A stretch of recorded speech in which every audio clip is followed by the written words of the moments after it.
understand. You're in the house where the car's at first. Right, I was asleep. That don't mean I took the car. I was asleep all day. I did not know that was there. What do you think that everyone else is? You're here, okay? You're a part of very serious crimes. You have to be honest about all of it. My partner talked to your mom, and I believe that she's raised you to be an honest person and take responsibility for your actions. I don't think things went the way you thought they were going to go, but now is the time to be honest and be upfront. 349, we're gonna need more crews. I'm pretty sure this guy's, that driver's shot. Yeah, dude, he's done. So you're trying to say I killed somebody? You were part of this murder scheme. Well, this isn't going to juvenile court, buddy. This is an aggravated murder. So you're trying to send me? When Dayton police received reports of a carjacking at 1 a.m. on January 26, 2022, it seemed like a usual case. However, when gunshots rang out in the same part of the city just an hour later, officers quickly realized they were dealing with something far more gruesome. Rushing to the second crime scene, they discovered that the victim, 35-year-old Brandon Cooper, had been brutally executed in an assassination-style murder. With no suspects in sight, investigators tracked the stolen vehicle from the first crime scene to a house in southern Dayton View. Believing the two crimes were connected, officers arrested 4 teenagers, including 15-year-old DeTravon Mitchell and 15-year-old Tylen Peaks, who were brought to the Dayton Police Department for further questioning. Tell me how he came into contact with you today, Mr. Peaks. Right here. I woke up and I just seen SWAT team. Because my friend woke me up, he said, "Brother, SWAT team is outside." I said, "Why?" He said, "You don't know, bro, you gotta go outside."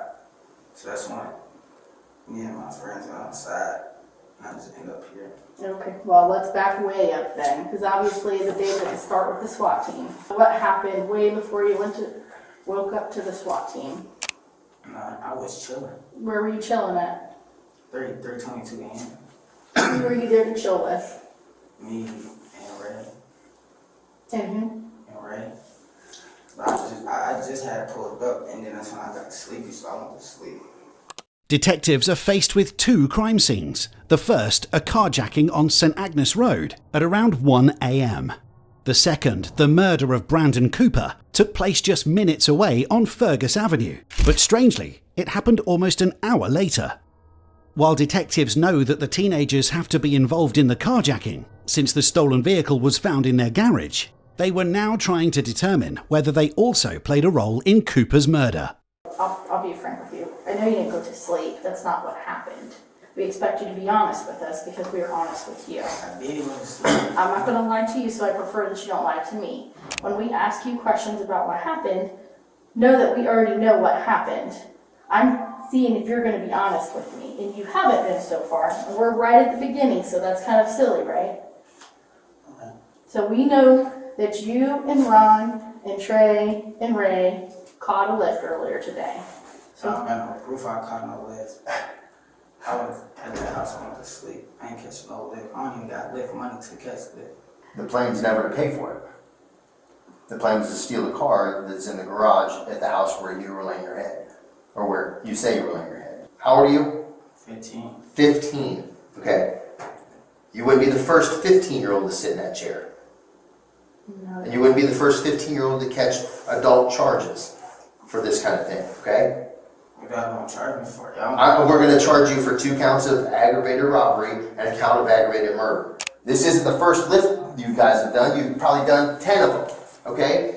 You're going to go get locked up this morning for 2 counts of aggravated robbery. You took 2 cars this morning. And the second one resulted. Do you understand? What proof do y'all got? You're in the house where the car's at first. Right, I was asleep. That don't mean I took the car. I was asleep all day. I did not know that was there. What do you think that everyone else is? What do you think everyone else has been in here and said, sitting in that chair right there? I don't know what they said. I don't know. You're right. You don't know what they said, but we know what they said. Unfortunately for Tylen Peaks, detectives had already spoken with the 3 other suspects, including DeTravon Mitchell, who had opened up to them much more easily just 4 hours earlier. So tell me what happened tonight. How did you guys all get together? They called me. Say again? They called me and asked me to come over. We're gonna go hit a lick. What was the plan? Find some girls. Alright. So did you find any girls? Yeah. Okay. They just didn't want to hang out? Okay. So, at some point you all leave, right? And you go get an Uber. Is that fair? Were you going to go somewhere? Okay. What was the plan? Just take your car? Yeah. Okay. And that is, you're telling the truth, man, and I appreciate that, okay? That's all we want. When they got there, was it a man or woman that came? Okay. Do you remember what kind of car it was? Is it the car that's in your garage? Probably, yeah. Probably or yes? Okay. It's a Subaru, and it was you, Ray, Ty, and Ron. Fair? Okay. Was the plan to always to rob her, or did somebody say something while you were driving, or how did it happen? Just happened in plain sight. On the night of January 26, 2022, Tylen, DeTravon, and their friends Ray and Ron had booked a Lyft ride with the intent of stealing the vehicle. Though each suspect had a different story, detectives determined that the ride was booked using DeTravon Mitchell's phone at 12:30 a.m, with the armed carjacking taking place shortly after at around 1 a.m. How many guns were in the car? 2. 2. What kind of guns? I don't know. It was honestly, one was MP9. Who had that one? Me. Okay. Who else had a gun? Where did they was passing the gun around. Okay. Do you know who started with the gun? And both had it. Who's both? Ty and Ray. Ty and Ray. So Ty and Ray were kind of passing the other gun around? Yeah. Okay. Is it safe to say Ty had the other gun? Possibly. Eventually, detectives also broke Tylen Peaks, who admitted to playing a key role in the carjacking. Alright, it was me, Ryan, Ray, and Treacher. But I don't know, I just know about the first Lyft. We booked So tell us what happened. We booked the Lyft and then we just told her to get out the car. And that's when she got out the car, she started yelling and stuff. That's when we parked the car back in the garage. That's the only thing, that's the only Lyft I know about. I don't know about no murder. Tell her about who ordered the Lyft and who was sitting where and all that kind of stuff. I don't know who ordered the Lyft. Did you drive? No, I don't know how to drive. Okay.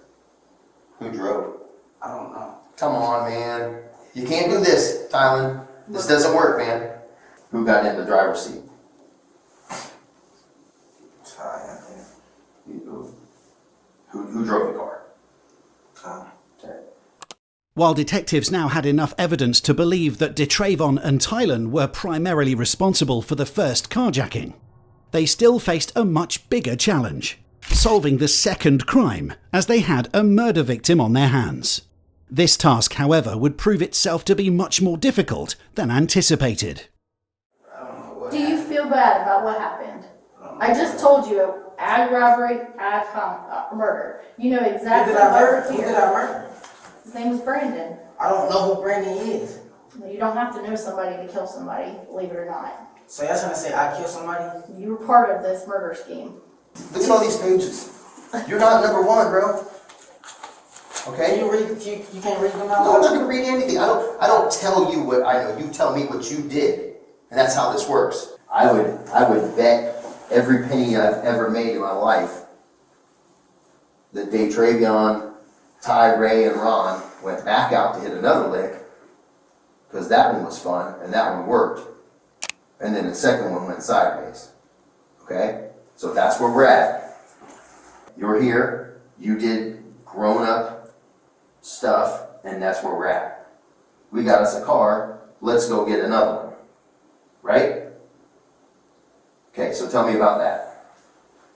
What was the goal? To get another car? To get some money. Get some money, okay? Same 4 people? Mm-hmm. Okay? Everybody sit in the back, everybody sit in the front. Right. Okay. Who all has guns in the car this time? Same people. Huh? Same people. You and Ty, or you and Ty and Ray? I gave my gun to one of them. Huh? I gave my gun to one of them. Which one? Because that's important, you know what I mean? Who'd you give the gun to? It was Ty and Ray. They only 2 that had the sticks. So Ty and Ray both had guns? One of them had yours. Okay? Who said what? We did the same thing the last time. They just pulled guns on him? So they pulled guns on him. somebody say, give me the car, get out. Get out the car. Get out the car. What does he do? Just sit there. He didn't get out? Okay. What happened next? Got out the car. All four of you got out of the car? Nah. Get out the car. But they're still, but They still in the back. Ty and Ray are still in the back seat. Yeah. Okay. And they're the guys with guns. Mm-hmm. Okay. And they're still in the back seat when he takes off. And how many gunshots you hear? 2. According to DeTravon, Tylen and Ray both stayed inside the car when 2 shots were fired, killing Lyft driver Brandon Cooper. Before the fatal shots, he claimed that he and Ron had already stepped out of the vehicle. Interestingly, Tylen told a nearly identical story, with one key difference. He insisted that he and Ron were the only ones who got out of the car, not DeTravon. Both these stories, however, would soon turn out to be impossible. I think there's a little bit of mistruth that you're telling me about this second event, okay? And I know what you did, right? And I get it. You put your pole on somebody else and don't put yourself in committing this second offense, which you did. Right? No. No, come on, man. I'm telling you the truth. You've been telling me the truth so far, but I think this is the part where it gets a little hairy, because this puts you involved in this man being shot. To be real with you, just keep it home, huh? Do it. Shot 3 times. Huh? Shot 3 times. Who shot 3 times? You shot 3 times? No. Right. Tyler and Ron get out. Ty and Ron get out. Me and Ray stay in the car. Who has your gun? Ray. And then who's got the other gun? Ty. Ty has the other gun. Went to his door and tried to pull him out the car. Ty tried to pull him out the door? He scared it off. And then Ray shot him twice. Let's do this. Okay, so stand up. I'm the driver, right? Come over here. I'm the driver, and he's trying to pull him out, right? And he went, and so Ty's trying to pull him out. His door was locked. So Ty can't get in the door. Yeah. So where is Ray when Ray shoots him? Ray right here. And I'm Outside of the car. inside the car. So I'm facing this way, right? So how does Ray shoot him? He had a gun, something like this. Okay? And then he shot him twice. Where did he hit him? And point on my body. Either right here, right here somewhere. Okay? So he shot him from inside the car, but hit him in the upper back. Okay? And you were right there. There's no other bullet holes anywhere in the exterior of the car. So There's no what did- bullet holes in the interior. He's got 2 in the back. 2 in his back. Yeah. Not through the seat or anything. No, his story is bullshit. So, Because the car was stopped right at the curb, right at the intersection. okay. A shot couldn't have been fired after he started to pull away from inside the car, because they were already stopped at the intersection. That's right where the casings are. Both DeTravon and Tylen had purposefully withheld a crucial detail. What's going on, y'all? When officers arrived on Ferguson Avenue at 2:08 a.m, they pronounced 35-year-old Brandon Cooper dead at the scene. 2 bullet casings were found inside the car, supporting DeTravon's claims that Cooper had been shot from inside the vehicle. However, what didn't add up was the discovery of 2 additional bullet casings outside on the road. Did shoot this man. We're here, man. Look at me. We're here. Okay? I mean, it is what it is. I mean, it's unfortunate. It sucks. It was a terrible decision. But if you shot this man, just tell me you shot this man, man. And so we don't keep doing all this. Okay, I'm going to keep making notes and writing stuff that's going to walk us in circles, and it's all lies, man. It's all just nonsense. Alright, I did. Huh? I did. You did it. Where did you shoot him from? Twice inside the car, once outside the car. Twice inside the car, once outside the car. Were there any bullets left in your car, in your gun? Just the way you talked to me, just the way you showed me? Were you on the driver's side by the door or in the middle? In the middle. Twice inside the car, And then shot like at the car? One time, yeah. Did you hit him, do you think? I don't know. Surprisingly, DeTravon eventually confessed, claiming that he alone was responsible for Brandon Cooper's murder. Although the accounts of what actually transpired on January 26, 2022 varied among the four suspects, detectives had an explanation for the key moments. It all began around 12:30 a.m. when a Lyft ride was booked using DeTravon Mitchell's phone. Approximately 25 minutes later, as the driver reached a stop sign on St. Agnes Road, DeTravon and Tylen, who were both armed, pulled out their weapons, threatening to shoot. They robbed the victim, taking her belongings before Tylen took control of the vehicle and drove it to Anna Street, where they parked it inside a garage. At around 1:40 a.m., just like the first incident, a second Lyft ride was booked, again starting on Oak Ridge Drive. This time, however, it ended on Ferguson Avenue at 1:51 a.m., just one street away from the first crime scene. Once again, DeTravon and Tylen played key roles in the robbery. Inside the car, they both pulled out their weapons, threatening to shoot with the apparent intention of robbing the victim. When he did not comply, DeTravon fired 2 shots into his back, fatally wounding him, before firing a third round at the vehicle as all 4 teenagers fled. The second bullet casing found outside on the ground came from Tylen's firearm, as he also fired at the vehicle while escaping. 9 minutes after the murder, at 2 a.m, surveillance cameras captured the group running back toward Anna Street. Go to the parking lot, and then we see the police, so we start running. Do you see police where? Going down the street. Like towards where you just came from? Like where you shot the guy? Mm-hmm. Around an hour later, a SWAT team raided the building after tracking the stolen vehicle from the first crime scene to the house where the teenagers had been staying. They were then arrested and taken to Dayton PD for questioning. Do you feel bad about what happened? Yeah, I didn't know he got murdered. What did you think happened when he crashed? Got out. Did you see him get out? I told you I ran, I just ran.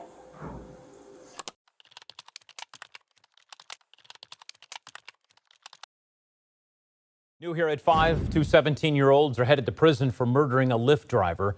And in court today, the driver's mother had words for those teens. News Center 7's Mike Campbell joins us live. Mike, lots of emotion at the Montgomery County Courthouse today. Absolutely, James. DeTravon Mitchell and Tylen Peaks were only 15 years old when Brandon Cooper was lured to a robbery attempt and then shot to death in 2022. During the trial, both Tylen Peaks and DeTravon Mitchell were tried as adults due to the severity of their charges. Initially, Tylen pleaded not guilty, but as overwhelming evidence of his involvement surfaced, he later changed his plea to guilty. Similar to DeTravon Mitchell, Tylen was convicted on multiple charges, including murder, aggravated robbery, felonious assault, grand theft of a motor vehicle, and tampering with evidence. Although Tylen was never definitively linked to the fatal shots that killed Brandon Cooper, police records revealed that he had been involved in multiple similar robberies in the days leading up to the murder. These prior offences proved critical in court. As a result, Tylen Peaks was sentenced to 27 years to life in prison, while DeTravon Mitchell received 25 years to life. Ray and Ron, whose identities were never made public, were tried in juvenile court due to their lesser roles in Brandon Cooper's murder. To the Cooper family, I want to start off by saying I'm sorry for the things that I put y'all through. I never meant for anything like that to happen. I'm not the monster they make me to be. I'm a human, and all humans make mistakes. I just so happen to make it really bad. The life you took that fateful night, that fateful morning, was an amazing young man who would help anyone and literally give you the shirt off his back. When Brandon Cooper kissed his wife goodnight on January 25th, he began his usual night shift as a Lyft driver, working to provide for his family. No one could have predicted that just hours later, his life would be tragically cut short.